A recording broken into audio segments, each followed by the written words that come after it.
Y were stupas built, stupas को क्यों बनाया गया था, क्यों बिल्ट हुए थे स्तूपास, ये क्वेश्चन जब यहाँ पर आए हुए हैं तो बताया जा रहा है कि ये रिलिक्स जो बुद्धा के थे, जो रिमेन्स थे बुद्धा के, उनका बॉडी रिमेन्स या फिर जो ऑब्जेक्ट्स वो यूज़ करते थे, तो ये सारे ऑब्जेक्ट्स जो यूज़ करते थे या फिर उनका जो बुद्धा का जो बॉडी रिमेन्स था, कोई भी पार्ट में जहाँ वो ब्यूरिड था उसको क्या बोला गया कि एक माउंट्स की तरह वो बना दिया गया वहाँ पर, उसी को स्तूपा बोलते थे। तो ये स्तूपास का जो ट्रेडिशन है इरेक्ट करने का, ये प्री बुद्धिस्ट के पीरियड से भी पहले थी, लेकिन इसको एसोसिएट किया गया बुद्धिज़्म से ही, ठीक है। और जो आपके बोला गया है कि अकॉर्डिंग टू बुद्धिस्ट टेक्स्ट के अनुसार जो है, जो अशोका वंदना थे, means according to Buddhist text the Ashoka Vandana has not only distributed the portions, तो मेनली यहाँ बताया जा रहा था कि जो बुद्धिस्ट टेक्स्ट के अनुसार जो अशोका वंदना थे, जो अशोका थे, इनका बॉडी रिमेन्स को जो है बहुत जगह इंपॉर्टेंट टाउन्स में बता दिए और वहाँ पर इन्होंने ऑर्डर दे दिया कि कंस्ट्रक्शन करिए आप स्तूपास का उसके ऊपर। और उसी तरह से बाय 2nd सेंचुरी BCE से वहाँ पे बहुत सारे स्तूपास का जो है इरेक्शन या फिर उसका जो कंस्ट्रक्शन है वो हो चला। जैसे कि कुछ कुछ स्तूपास का यहाँ पे एग्जाम्पल दिया हुआ है, जैसे कि भारूट है आपका, फिर से सांची है, फिर से आपका शरनाथ है। तो शरनाथ हम लोग देखे थे कहाँ पे, ये इन्होंने फर्स्ट अपना शरमोन दिया था, राइट, तो वो प्लेस है। तो ये सब बिल्ट किया, किसने किया बिल्ट, मेनली तो अशोका ने। और फिर स्तूपास जो है वो बनते कैसे थे, ये भी क्वेश्चन है। तो यहाँ पे बताया जा रहा है कि जो भी इंस्क्रिप्शंस रहता था हम लोग का पिलर्स वगैरह पे, वो क्या रहता था, रिकॉर्ड्स रहता था डोनेशंस का, made for buildings and decorating them. तो जो डोनेशंस रहते थे बिल्डिंग बनाने के लिए या फिर डिकोरेटिंग करने के लिए, ये सब में जो पिलर्स वगैरह हैं और रेलिंग्स वगैरह हैं उसमें उनके रिकॉर्ड्स रहते थे कि कौन डोनेट किया है इसको। Some donations made by the kings, some such as some of the Satavahana, some donations जो है वो मेड किए जाते थे आपके किंग्स के द्वारा। कुछ डोनेशंस जो है मेनली सतवाहना जो है वो डोनेट करते थे। तो ये भी कुछ एक पार्ट है। अदर्स जैसे कि कुछ गिल्ड्स जो है, जो एवरी वर्कर्स है, वो भी फाइनेंस्ड करते थे गेटवे बनाने में सांची का। 100 डोनेशन इसी तरह से दिया गया। कुछ कुछ ओमेन भी डोनेट करती थी और मेन भी। तो कुछ कुछ ओमेन और मेन जो है अपना नाम लिखवाते थे, राइट देयर नेम्स। कुछ कुछ जो है अपने रिलेटिव्स का नाम वहाँ पे लिखवाते थे। कुछ कुछ कहाँ से ऑक्यूपेशन क्या है उनका, कहाँ से वो लोग आए हैं, place of way from where they came, ये सब कुछ लिखवाते थे वो लोग। और कुछ कुछ डोनेशंस तो भिकुस और भिकुनिस जो है वो भी कंट्रीब्यूट किए थे जो मॉन्यूमेंट्स है बिल्डिंग्स बनने में। The structure of the stupa, the stupa a Sanskrit word meaning a heap. तो स्तूपा मेनली क्या है, एक संस्कृत वर्ड है जिसको हम लोग बोलते हैं हीप, एक हीप की तरह उठा हुआ, वो है इसका मीनिंग।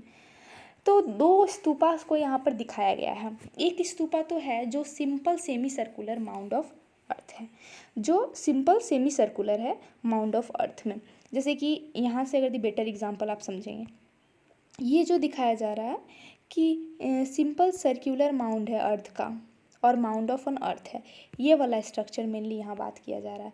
तो वो एक सिंपल स्ट्रक्चर माउंड्स है ऑफ दी अर्थ में, और बाकी जिसको हम लोग लेटर बोला जाने लगा उसको एंडा के नाम से, ओके। और फिर दूसरे तरह का भी एक बना जो कि कॉम्प्लेक्स स्ट्रक्चर था, लेकिन वो राउंड थे और स्क्वायर शेप में थे। अब अगर ये बात करते हैं जो सिंपल सेमी सर्कुलर माउंड के थे, वो उनका बात करते हैं। तो अबव द एंडा, मतलब जो सिंपल सेमी सर्कुलर थे उसको एंडा बोलते थे बाद में, तो उसके ऊपर जो है वो हार्मिका बना हुआ था जिसको हम लोग बालकोनी आज जानते हैं, बालकोनी लाइक स्ट्रक्चर था उसके ऊपर। अब उस हार्मिका के ऊपर हम लोग देख रहे हैं कि एक मास्ट लाइक स्ट्रक्चर बना हुआ था जिसको यास्ती बोलते हैं, और वो सरमाउंटेड था आपका छतरी से, जो कि अम्ब्रेला से। और उसका जो मेनली माउंड है वो एक ऐसा था, अराउंड द माउंड एक रेलिंग था, अराउंड जो माउंड के जो चारों साइड है वो रेलिंग था जो कि सेकर्ड करता था इस माउंड को फ्रॉम द सेक्युलर वर्ल्ड से। तो ये इसीलिए इसको सेकर्ड बनाता था क्योंकि उसका जो रेलिंग्स था माउंड के चारों तरफ वो उसको सेकर्ड बनाता था।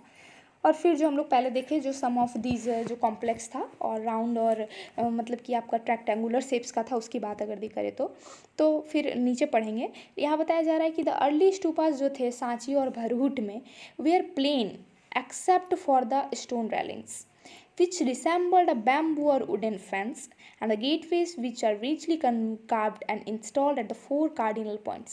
तो स्तूपा जो सांची में बना, फिर आपका भरहुट में बना, तो ये सब जो स्तूपास थे वो लोग प्लानिंग के साथ आपका मेनली क्या बोला कि वुडन जो है और या फिर बैम्बू जो है उससे फेंस था चारों साइड, है ना, रिसेंबल्ड था वुडन या फिर बैम्बू से फेंस से, और उसका जो गेटवे है वो 4 साइड था।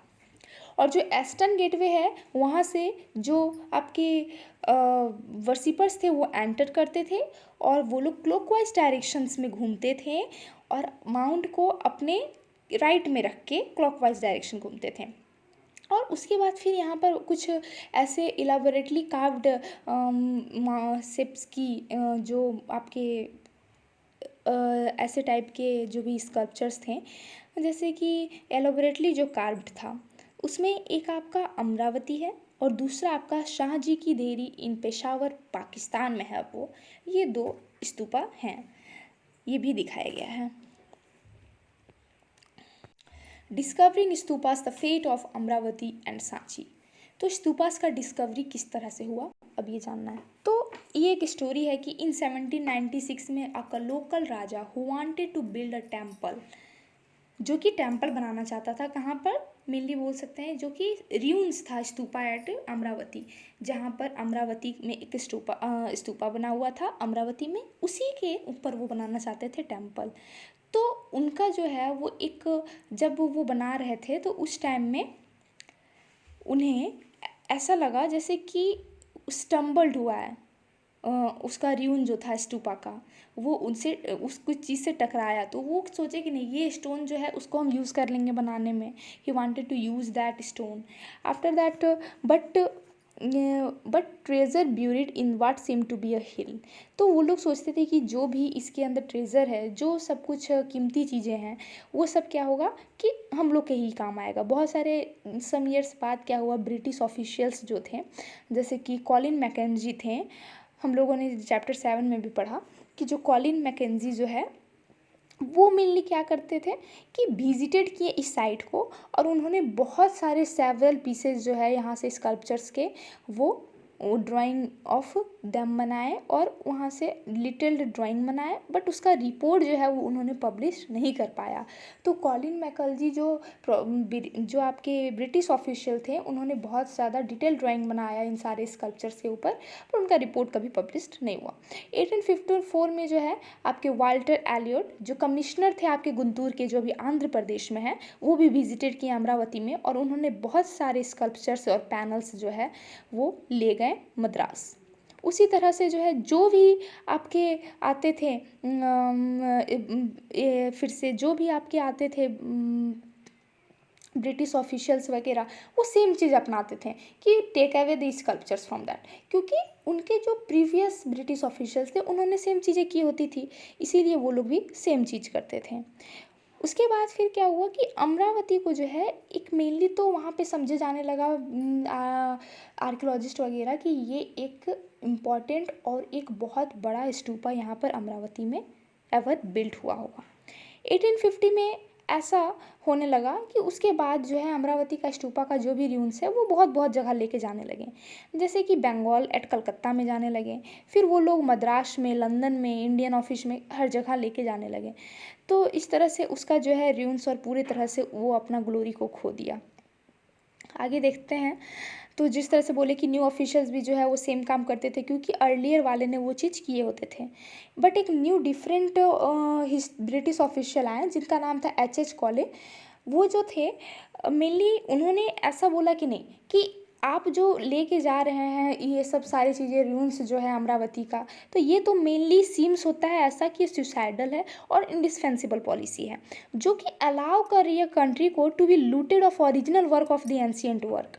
और उन्हें ऐसा लगता था, he believed that museum should have plaster cast facsimiles of sculpture whereas the originals should remain at the place of discovery. उन्हें ऐसा लगता था कि जो ओरिजिनल जो है वो प्लेस ऑफ डिस्कवरी पे ही रहे, बाकी जो जो लेके जाना चाहते हैं वो उसके प्लास्टर कॉपी लेके जाएं। और आप अगर इस तरह से अलाउड कर दे रहे हैं किसी भी कंट्री को लूट करने के लिए, तो ये तो इंडिस्पेंसिबल पॉलिसी है, ऊपर से आपका एक सुसाइडल टाइप का है, तो ये नहीं होना चाहिए। इनके तरफ से ये ऐसा सोचना था। फिर बहुत सारे ऐसे सांची में बताया जा रहा है कि सांची का जो है वो सर्वाइव्ड जो है वो कर गया वहाँ पे अपने ओरिजिनल प्लेस पे रहने के लिए, जब ये अमरावती का सर्वाइव नहीं कर गया। क्योंकि हम लोग देखें कि अमरावती जो है वो कब डेवलप्ड हुआ था, कब डिस्कवर्ड हुआ। वो अमरावती डिस्कवर्ड तब हुआ जब उस टाइम में ऑफिशियल्स उनका इम्पोर्टेंस नहीं समझ पाए कि जो उसका ओरिजिनल प्लेस है जहाँ पर वो डिस्कवर्ड है, अगर यदि वो वहीं पर रहे तो उसका इम्पोर्टेंस क्या है, वो उस टाइम नहीं समझते। तो उन लोगों ने सोचा कि इसको अपने अपने पास लेके जाने से हम लोग के पास वैल्यूएबल चीज़ें रहेगी। बट जब तक कि स्तूपा जो थे सांची का, वो जब कि आपका डिस्कवर्ड हुआ उस टाइम में मेनली ये क्या किया, उस टाइम में मेनली ये सस्टेन कर गया।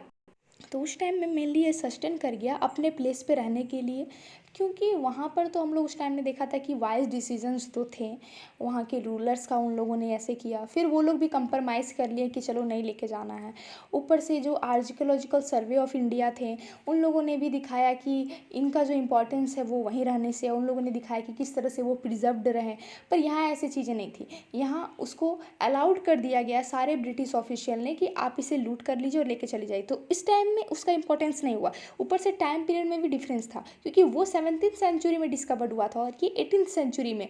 तो इन दोनों के बीच जो टाइम पीरियड है, उस टाइम पीरियड के बीच तक ऑफिशियल समझ गए थे कि इम्पोर्टेंस क्या है ये सब सारे रून्स का। फिर स्कल्पचर की अगर यदि बात करें तो बहुत सारे ऐसे ब्यूटीफुल स्ट्रक्चर्स थे जिन्हें वैल्यूएबल थे, पर उसे समझना ज़रूरी था। तो स्टोरीज जो है स्टोन में एक स्टोरी दिया हुआ गया है कि एक पिक्चर दिया गया हुआ था जो कि एक ट्रीज़ थे, फिर आपके एलिफेंट्स वगैरह थे, एनिमल्स वगैरह थे, हर्ट्स वगैरह थे। तो वो समझ लिया गया कि एक ये रूलर सीन है जो कि हर्ट्स है, ट्रीज़ है। बट हिस्टोरियंस जब उसको डीपली अंडरस्टैंड किए, जब उसे डीपली केयरफुली स्टडीड किए, तो उन्होंने समझा कि ये स्कल्पचर जो है सांची का एक सीन को डिपिक्ट करता है जो कि वेशांतरा जटाका का है। वो सीन को बताता है। उसमें एक जेनरस प्रिंस थे जो कि अपने सारे प्रॉपर्टी वगैरह उन्होंने किन्हें दे दिया, ब्राह्मण को दे दिया। और फिर वो अपने बीवी और फिर अपने बच्चे, चिल्ड्रन विद देयर वाइफ, वो कहाँ चले गए, फिर वो अपने चले गए जंगल में रहने के लिए। तो इससे ये समझ आता है कि कुछ भी चीज़ें जो दिख रही है एक्चुअल में, जो हम लोग देख रहे हैं, उससे हम लोग ये नहीं बता सकते कि उसका जो है किस तरह से स्कल्पचर का हम लोग रिलेट नहीं कर सकते। जब तक स्कल्पचर को हम लोग रिलेट ना करें उसके टेक्सचुअल चीज़ें से, तो फिर उसको कंसिडर नहीं किया जा सकता।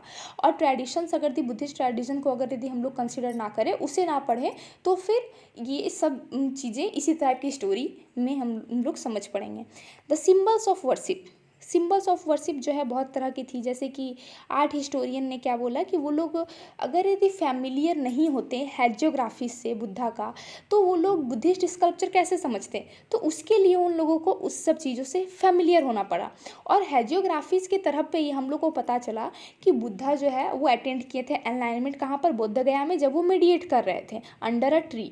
तो उसी से हम लोग को पता चलता है, हैजियोग्राफी से ही पता चलता है। इसीलिए आर्टिस्ट और जो आर्ट आपके आर्कियोलॉजिस्ट थे, उन लोगों को फैमिलियर होना पड़ता था हैजियोग्राफी से, फिर से बुद्धिस्ट टेक्स्ट या फिर लिटरेचर से, इन सब चीज़ों से। उन्होंने ये भी बताया, एक ये भी शो करता है कि जब एक एम्प्टी सीट है जहाँ पर, इसका मतलब है कि वहाँ पर जो है बुद्धा बैठकर मेडिएट कर रहे हैं। तो ये भी दिखाता है कि इंडिकेशन है मेडिएशन ऑफ बुद्धा का, जो उसका प्रेजेंस सिंबल की तरह नहीं दिखाता है बल्कि एक एम्प्टी सीट दिखा रहा है, राइट। फिर उसके बाद एक बोला गया कि उसको जो है मेनली वहीं पे वो अटेंड किए जो कि महापरिनिब्बाना है, जो कि मोक्ष प्राप्ति जो है उन्होंने रिप्रेजेंट किया। वो एक स्तूपा जो है वो ये रिप्रेजेंट करता था। और दूसरा बात, स्तूपा जो है वो रिप्रेजेंट करता था कि एक साइकिल था व्हील का, एक सिंबल था व्हील का, जो रिप्रेजेंट करता था कि उन्होंने फर्स्ट सेरेमन जो है वो बुद्धा का, वो कैसे उन्होंने दिया था, डिलीवर्ड किया था सारनाथ में, वो रिप्रेजेंट करता था। तो इस तरह के 3 तरह के एक आपके सिंबल्स थे। एक सिंबल्स था, दिखाया गया था कि फ्री ऑफ स्पेस था, जहाँ पर खाली स्पेस है, लेकिन दिखाया जा रहा है कि वहाँ बुद्धा बैठ के मेडिटेट कर रहे हैं।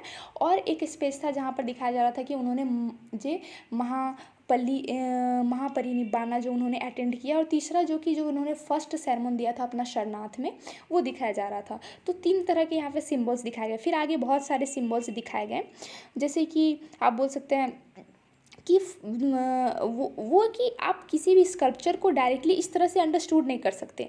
जैसे कि ट्री जो है एक स्टैंड थी, जो ट्री जो है आप, तो मेनली अगर यदि ट्री है तो उसे डायरेक्टली आप ऐसे नहीं ले सकते कि ये स्टूड है एक ट्री की तौर पर, बट वो बुद्धा की लाइफ को एम्फेसिस कर रही है, राइट। तो अगर यदि आप हेजियोग्राफीज या फिर जो उसके बुद्धास्ट के लिटरेचर वगैरह हैं उनसे अगर फैमिलियर नहीं होंगे तो आपको वो ट्री की तौर पर ही लगेगा, बट आफ्टर फैमिलियर बिंग तो आप समझ पाएंगे कि वो बुद्धा जो है वो मेडिटेट कर रहे हैं अंडर द ट्री। तो पॉपुलर ट्रेडिशंस की अब बात करते हैं। तो पॉपुलर ट्रेडिशंस में एक ऐसा था कि एक ओमेन थी जो कि स्विंग कर रही थी एज ऑफ द गेटवे से और होल्डिंग ऑन द ट्री को होल्ड करते हुए। तो स्कॉलर्स समझे कि नहीं ऐसे ही बना दिया गया, बट आफ्टर जब वो दूसरे ट्रेडिशन को पढ़ें, आफ्टर ट्रेडिशन जैसे कि संस्कृत ट्रेडिशन को जब वो जाने, तब वो लोग जाने कि नहीं ये तो एक संस्कृत में बताया गया सलाबंजी है, जो कि किसी पेड़ को छूती थी तो उसमें क्या हो जाते थे, फ्लावर और फ्रूट्स आ जाते थे। तो ये वो दिखाया जा रहा है, तब वो लोग समझे कि नहीं ये तो एक ऑस्पिशियस सिंबल है, बहुत ज़्यादा पवित्र सिंबल है। और फिर वो लोग समझे कि इस तरह से वो लोग समझ पाए कि जो भी डिज़ाइंस वगैरह बना गया है स्तूपा में, तो उसका हर चीज़ का मीनिंग है। दसालावंजी का जो है वो एक ऐसी मोटिव्स थी दैट पीपल को टर्न करता है इस बात पर बिलीव करने के लिए कि जो बुद्धिज़्म जो है वो नॉट ये नहीं है कि एनरिच्ड करता है, बुद्धिज़्म जो है वो एनरिच्ड हो गया, जो कि नन बुद्धिज़्म आइडियाज़ भी है, जो आपका प्री बुद्धिस्ट आइडियाज़ है, ये सब चीज़ों से जो है बुद्धिज़्म एनरिच्ड होने लगा जब सालाबंजिका का यहाँ पर मोटिव जो है वो सजेस्ट करता है। फिर हम लोगों ने देखा कि एक ऐसी तरह का इमेज था जिसमें कि बहुत सारे एनिमल्स थे, डिपिक्शंस था, जैसे कि आपका एलिफेंट्स थे, हॉर्सेस थे, कैटल थे, फिर से मंकीज थे, ये सब बहुत सारे एनिमल्स का डिपिक्शंस था। तो ये एनिमल्स का डिपिक्शन ये शो नहीं करता कि ये सिंपली ये सिर्फ शो नहीं करता है कि ये जो है एक स्टोरी ऐसे ही दिखा रहा है। बहुत सारे स्टोरीज एनिमल्स के ऊपर जटाकास पे ऊपर दिखाया गया था, लेकिन ये एक इसलिए भी कार्व्ड किया गया क्योंकि ये ह्यूमंस को जोड़ना चाहता था रियल लाइवली सीन्स के साथ, ताकि वो व्यूअर्स को अपनी ओर खींच सके। और ये एक ऐसा एग्जाम्पल भी था कि एलिफेंट्स या फिर का ये स्ट्रेंथ दिखाना चाहते थे एलिफेंट्स का, और उसका विस्टम भी ये शो करना चाहते थे। तो ये ऐसे रीजंस थे, इसलिए यहाँ पर बनाए गए थे बहुत सारे जानवर्स के चित्र वगैरह भी यहाँ पर। अनदर एक मोटिव थी, जो ओमेन थी वो सराउंडेड थी लोटसेस से, और एलिफेंट उसके ऊपर क्या कर रहे थे, स्प्रिंकल कर रहे थे वाटर। तो ये ऐसा लग रहा था कि वो परफॉर्म कर रहे हैं अभिषेका, या फिर वो लोग कॉन्स्क्रेशन परफॉर्म कर रहे हैं, ऐसा लग रहा था। लेकिन हिस्ट्रीज जो है वो वाला आइडेंटिफाई किए हैं उसका फिगर को, या तो वो एक माया है जो कि बुद्धा की आइडेंटिफाई ऐसी जो कि बुद्धा की मदर है, और या तो हिस्टोरियंस ये आइडेंटिफाई किए कि ये जो है वो गजा लक्ष्मी है, जो कि गॉडेसेस ऑफ गुड फॉर्चून है, वो जो कि एसोसिएटेड रहती है एलिफेंट्स के साथ। तो 2 चीज़ बताया गया उस ओमेन को देखने के बाद कि ये जो है माया है और जो कि मदर है बुद्धा की, और दूसरा चीज़ बताया गया कि नहीं ये है गजा लक्ष्मी।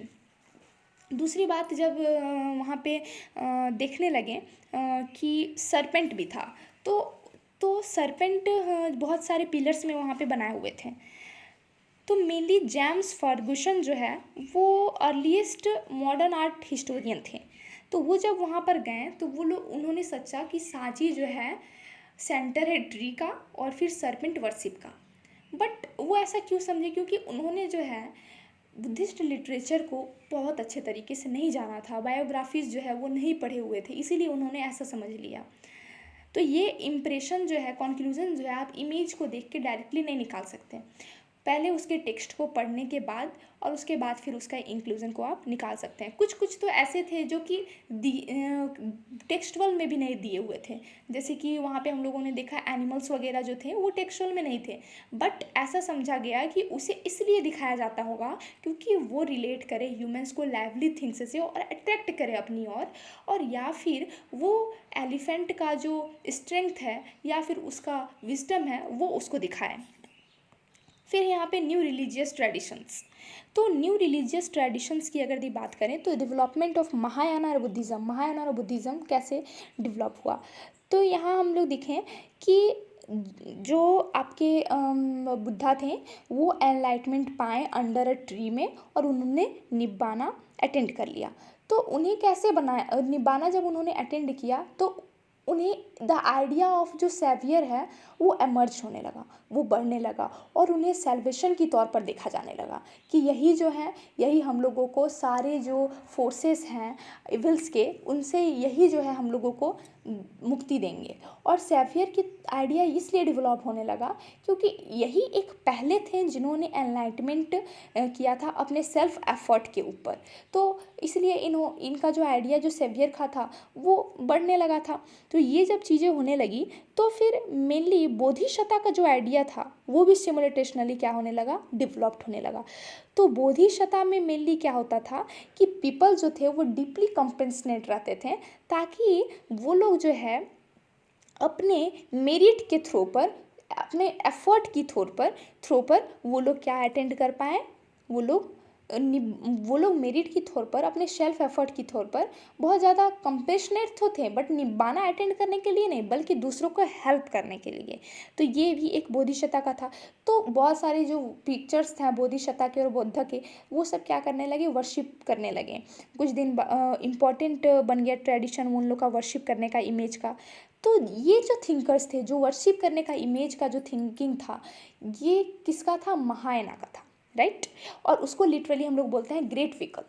बट जो हिनायना थे, जो कि ओल्ड व्यूज़ रखते थे इस ट्रेडिशन के ऊपर, ओल्डर ट्रेडिशन रखते थे, उनको हिनायना बोला जाता है, जो कि लेसर व्हीकल है। बट हिनायना अपने आप को क्या बोलते थे कि हम लोग थेरावेदा हैं, क्योंकि हम लोग उस पर बिलीव करते हैं जो ओल्ड जो है, ग्रेट टीचर्स जो है, जो रिस्पेक्टेड है, हम लोग उस पर बिलीव करते हैं। इसीलिए हम लोग हिनायना नहीं हैं, हम लोग थेरावेदा हैं। उनका मानना ये था, इसीलिए वो लोग थेरावेदा थे, ना कि हिनायना।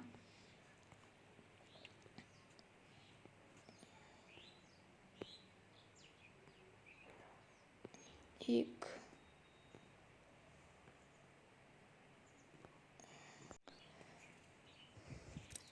तो the growth of Puranic Hinduism.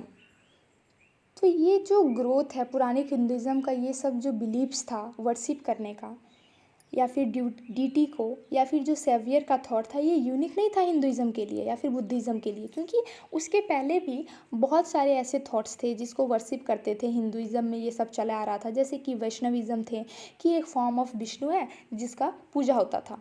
एक आपका सेविज्म है जिसमें क्या होता था कि एक ट्रेडिशन है जिसमें कि चीफ गॉड माना जाता था शिव को और उनका पूजा होता था। तो ये जो आपका सेवियर का थिंकिंग है पूजा करने का, वर्शिप करने का, इमेजेस का, वो पहले से ही चला आ रहा था, और ये कोई यूनिक आइडिया तो था नहीं। और मेनली इसमें ये दिखाता था कि जो बॉन्ड है बिटवीन जो आपके डिवोटीज़ हैं या फिर जो डीटी है, इनके बीच का जो बॉन्ड है वो क्या शो करता था, लव शो करता था, वो डिवोशन शो करता था और भक्ति शो करता था, किसका, डिवोटीज़ का।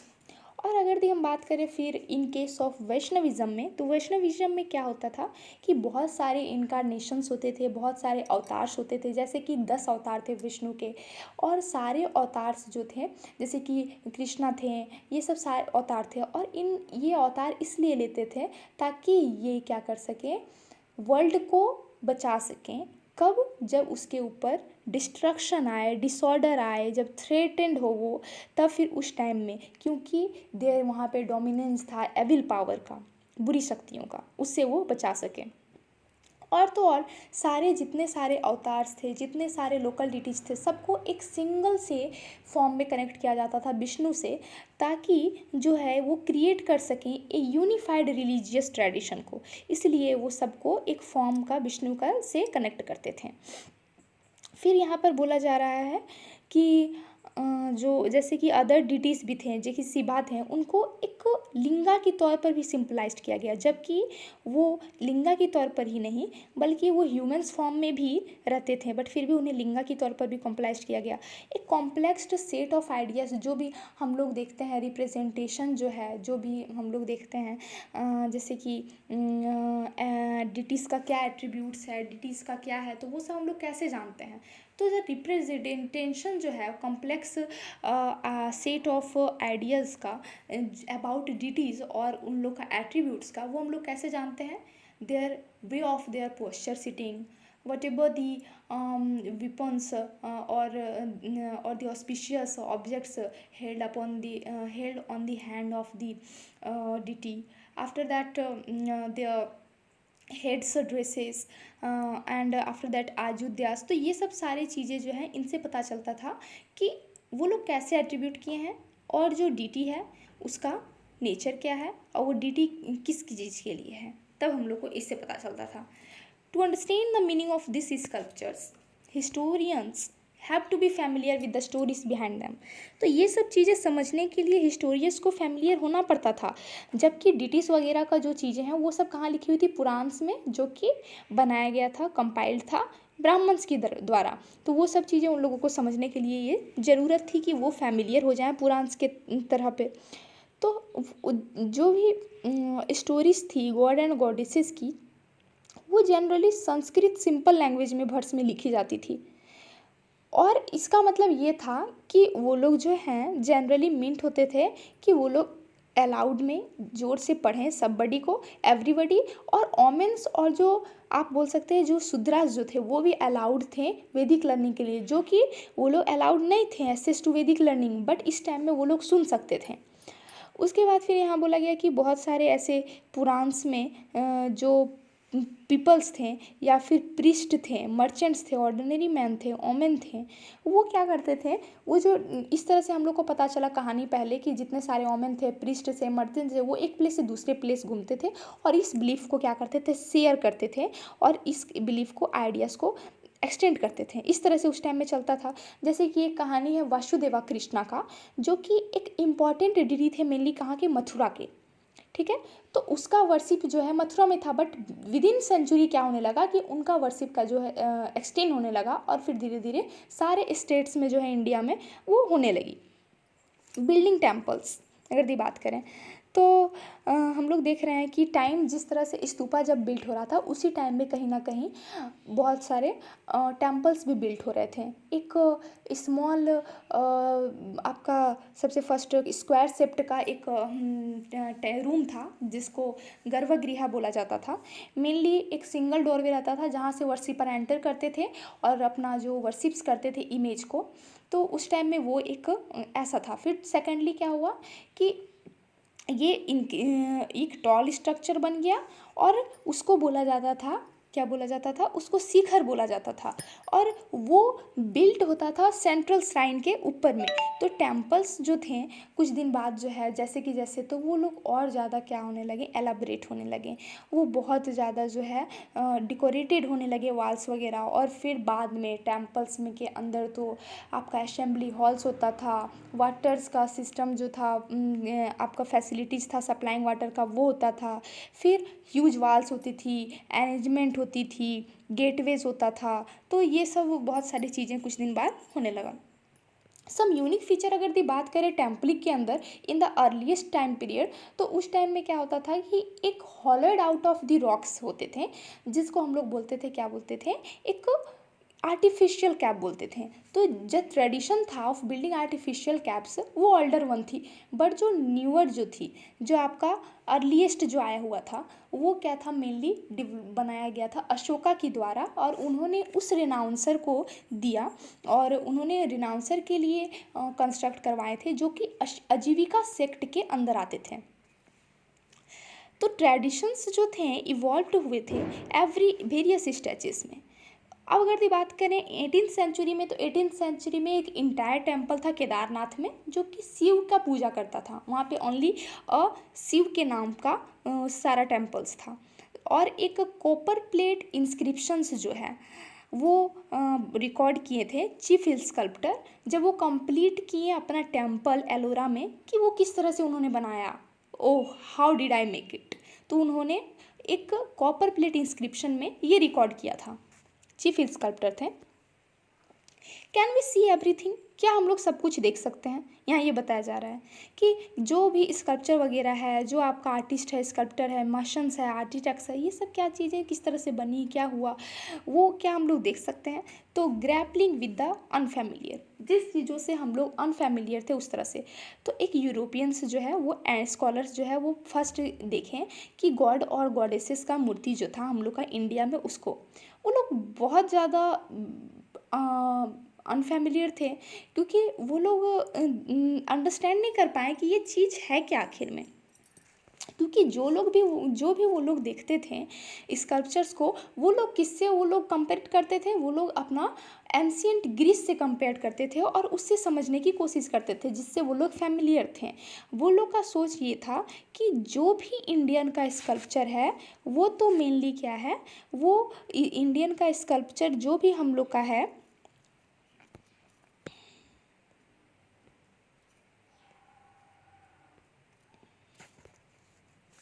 इन्फीरियर है किससे, to the works of the Greek artist. तो जो भी इंडियन का स्कल्पचर है वो फीका पड़ जाता है, कम है किसके सामने, ग्रीक आर्टिस्ट जो बनाते हैं उसके सामने। उन लोगों का ये सोच था। पर वो लोग बहुत ज़्यादा एक्साइटेड थे जब वो डिस्कवर किए इमेज ऑफ बुद्धा और बोधिसत्व का। तो वो लोग इस साइड एक्साइटेड थे क्योंकि वो जो इमेजेस थी वो बहुत ज़्यादा लाई थी और बहुत ज़्यादा आपके बेस्ड थी ग्रीक मॉडल्स के ऊपर। तो इसलिए वो लोग बहुत ज़्यादा फैमिलियर थे उस चीज़ें से, उन्हें वो लोग समझ आ रहा था। तो वो लोग समझे कि ये जो है वो बेस्ट एग्जाम्पल है आपका इंडियन आर्ट का, उन्होंने ये कंसिडर कर दिया। और तो और जो भी आपके नॉर्थ वेस्ट में जैसे कि सम स्टेट था, तक्षशिला था, पेशावर थे, तो ये सब जो स्टेट्स थे तो वहाँ पर जो है इंडो ग्रीक रूलर्स जो है वो इस्टेब्लिश्ड किए थे 2nd सेंचुरी के ऑनवर्ड्स में। तो वहाँ पर भी इसीलिए ये सब जो इमेजेस है वो बहुत ज़्यादा ऑफ्टन पाई जा रही थी, बहुत ज़्यादा वहाँ पर मिल रहा था। और उन्होंने ये बता दिया था कि ये एक बेस्ट एग्जाम्पल है इंडियन आर्ट का। उसके बाद फिर बेस्ट एग्जाम्पल है आपका, और फैमिलियर हो गए थे वो लोग उस चीज़ से। फिर उन्होंने ये दिखाया कि किस तरह से अगर यदि किसी चीज़ से फैमिलियर नहीं हैं, अनफैमिलियर हैं, तो फिर एक मेक सेंस बना देती है कि ये वही होगा, पर वो मेनली होता नहीं है, right. If text and images do not match, अगर ये जो इमेजेस हम लोग देख रहे हैं और जो टेक्स्ट लिखा हुआ है वो मैच ना करे तो क्या होगा, यहाँ पे ये बताया जा रहा है। उसी तरह से यहाँ दिखाया जा रहा है कि एक मेनली एक ऐसा ग्रीक स्टैचू था इंडियन इमेजेस में और ग्रीक स्टैचू में, और उसको कंपैरिजन किया जा रहा था। तो कभी ऐसा पॉसिबल है कि इतने दूर से उसको कोई कंपैरिजन करेगा, ये तो हो नहीं सकता कि उतने दूर से उसे कंपैरिजन करके ईजी तो यूज़ होता है, ये तो ईजी तो है नहीं। तो एक स्टोरी यहाँ बताया गया, एक एग्जाम्पल बताया गया जो कि फेमस स्कल्पचर है। एक ह्यूज रॉक था, कहाँ पर रॉक सरफेस था, महाबलीपुरम में, जो तमिलनाडु में है। ओके, तो वहाँ मेनली बताया जा रहा है, हिस्टोरियंस कुछ कुछ समझे कि ये दिखा रहा है कि किस तरह से जो है जो आपका रिवर गंगा है वो किस तरह से डिसेंट होती है फ्रॉम द हेवन को, वो डिसेंट ऑफ दिखा रहा है, बहती किस तरह से है, डिसेंट जो है रिवर गंगा का फ्रॉम हेवन से। क्योंकि जो नेचुरल क्लेफ्ट था centre of the rock surface में, वो यही शो करता है कि रिवर किस तरह से फ्लो करती है। तो यहाँ ये बातें भी थी। और फिर दूसरा यहाँ पर स्टोरी में ये टेल कर रहा था, दूसरा कोई हिस्टोरियंस ये समझ रहे थे कि पुराण्स वगैरह में या फिर स्टोरी वगैरह जो है ये सब नरेट होती थी एपिक्स में, पुराण्स वगैरह में, फिर बाद में लिखी गई, बट ये पहले ही जो है नरेटेड होती थी। तो ये समझा गया, कुछ हिस्टोरियन समझे कि ये एक स्टोरी है आपका वो है महाभारता का, जहाँ पर अर्जुना जो है वो पेनेंस परफॉर्म कर रहे हैं on the bank of the river में, डूइंग पेनेंस कर रहे हैं, क्या एक्वायर करने के लिए, एल्म एक्वायर करने के लिए, कि pointing the central figure of an ascetic, जो पॉइंट कर रहे हैं अपना centre figure, mainly central figure of an ascetic का। तो ये यहाँ पे चैप्टर ख़त्म होता है। Let's discuss some important question. So firstly important questions तो ये थे कि सांची स्तूपा जो है वो किस तरह से अपने मेन जहाँ पे वो थे, जहाँ पे वो डिस्कवर्ड हुए थे, वो कैसे वहाँ पर रिमेन रहने के लिए सक्सेसफुल हो गए। जैनिज़्म के क्या किस तरह से वो स्प्रेड किए, बुद्धिज़्म का बुद्धा किस तरह से एनलाइटेड अटेंड किए, किस तरह से आपका जो है बुद्धास का बहुत सारा ऐसा इमेजेस और बहुत सारे मोटिव्स ऐसे निकले जिसको हम लोग कंडक्ट किए, और जो आपके हिस्टोरियंस वगैरह थे वो किस तरह से फैमिलियर रहना पड़ता था उन लोगों को बुद्धिस्ट लिटरेचर के साथ, पुराण्स के साथ, ताकि वो समझ पाएँ।